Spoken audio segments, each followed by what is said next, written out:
Bihar ITI counselling के समय जो डॉक्यूमेंट लगेगा उसे अभी तैयार कर लीजिए, नहीं तो आपका लिस्ट में जब नाम आ जाएगा और आपके पास डॉक्यूमेंट नहीं रहेगा तो बाद में पछताना पड़ेगा।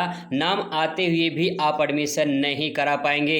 इसीलिए दोस्तों सारे डॉक्यूमेंट लिस्ट मैंने तैयार कर लिया है, आप इन सबको तैयार कर लीजिए। कौन कौन से डॉक्यूमेंट लगेंगे जो आपको तैयार कर लेना है, चलिए एक एक करके आपको समझाने का पूरा प्रयास करते हैं। सबसे पहले यहाँ पे कौन कौन से डॉक्यूमेंट लगेंगे तो एक एक करके यहाँ पे समझते हैं। सबसे पहले जो आपने एंट्रेंस एग्जाम दिया था उसका एडमिट कार्ड आपके पास होना चाहिए। तो पहला जो डॉक्यूमेंट है वो आपका आईटीआई का एंट्रेंस एग्जाम का एडमिट कार्ड आपके पास ओरिजिनल होना चाहिए।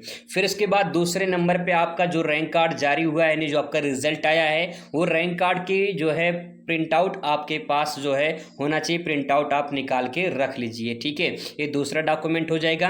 तीसरा, यहाँ पे जब आप चॉइस फिलिंग करेंगे तो चॉइस फिलिंग का आपका एक स्लिप निकलेगा, उस स्लिप भी आपके पास होना चाहिए कि आपने किस ट्रेड का किस कॉलेज का चॉइस किया है। ये तीन डॉक्यूमेंट हो गए जो आपके परीक्षा से संबंधित दस्तावेज हैं। अब बात करते हैं यहाँ पे काउंसलिंग के समय जो दस्तावेज, आपको सारे दस्तावेज काउंसलिंग के समय ही लगेंगे, लेकिन यहाँ पे बात करें तो अगला जो चौथा नंबर का है वो आपका सीट अलॉटमेंट लेटर है। ये सीट अलॉटमेंट लेटर का मतलब है कि जब आपका लिस्ट में नाम आ जाएगा, नाम जब आ जाएगा तो उसमें आपको कॉलेज ट्रेड पूरा डिटेल आपको दिखाई देगा, वो आप डाउनलोड करके प्रिंट आउट निकाल लेंगे। ठीक है, फिर इसके बाद जो डॉक्यूमेंट है वो सबसे मोस्ट इंपॉर्टेंट है, जो आपने फॉर्म भरा है पार्ट ए पार्ट बी का, वो फॉर्म आपके पास होना चाहिए। जो आप ऑनलाइन फॉर्म भरे होंगे पार्ट ए पार्ट बी का, उसका जो आवेदन पत्र रजिस्ट्रेशन वाला वो आपके पास होना चाहिए। फिर इसके बाद बायोमेट्रिक फॉर्म है, बायोमेट्रिक फॉर्म ये आपको मिलेगा अभी जब चॉइस फिलिंग हो जाएगा तो उसमें बायोमेट्रिक फॉर्म आता, आप उसे डाउनलोड कर लेंगे, वो आपको मिलेगा। ठीक है, फिर इसके बाद नीचे बात करें यहाँ पे जो शैक्षणिक दस्तावेज है, जैसे कि अगर आप 10th पास अप्लाई किए हैं तो 10th का मार्कशीट और सर्टिफिकेट आपके पास होना चाहिए। जो लोग 2026 में 10th पास किए हैं उसका एडमिट कार्ड भी आपके पास होना चाहिए।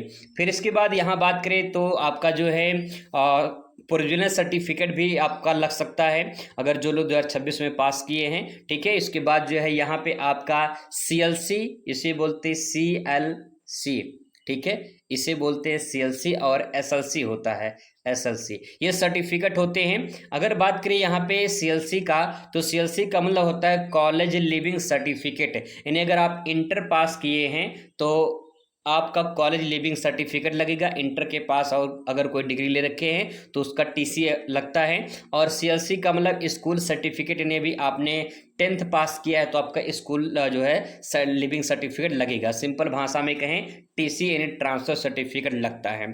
फिर स्कूल से ही चरित्र प्रमाण पत्र आपका मिल जाएगा, वहीं से ये आपके पास होना चाहिए, नहीं तो आप जो है अपने स्कूल से ले सकते हैं।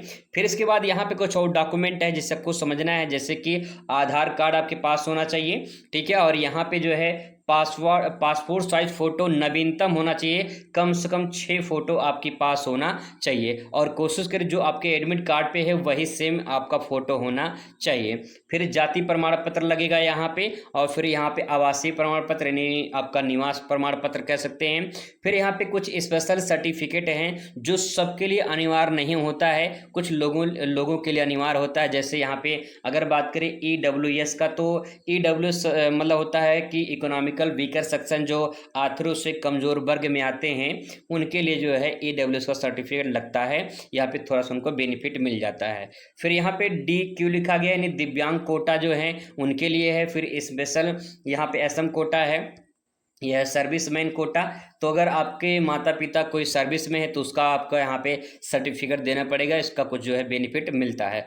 तो कुछ ऐसे डॉक्यूमेंट हैं जिसको आपको तैयार कर लेना है, और ध्यान में रखना है कि आपको ओरिजिनल तो लेकर जाना ही है, उसके साथ साथ में आपको जितने भी आप ओरिजिनल डॉक्यूमेंट जितने मैंने आपको बताए हैं उसका तीन कम से कम 2-3 सेट आप बना लीजिए। 2-3 सेट आपको लेकर जाना है ताकि दिक्कत परेशानी ना हो। ये सभी डॉक्यूमेंट आप तैयार कर लीजिए, और अगर डॉक्यूमेंट रहेगा तो आपको काउंसलिंग में कोई दिक्कत नहीं होगी। अगर इसका स्क्रीनशॉट लेना चाहते हैं तो आप इस प्रकार से ले सकते हैं। मिलते हैं नेक्स्ट वीडियो में। Thanks for watching.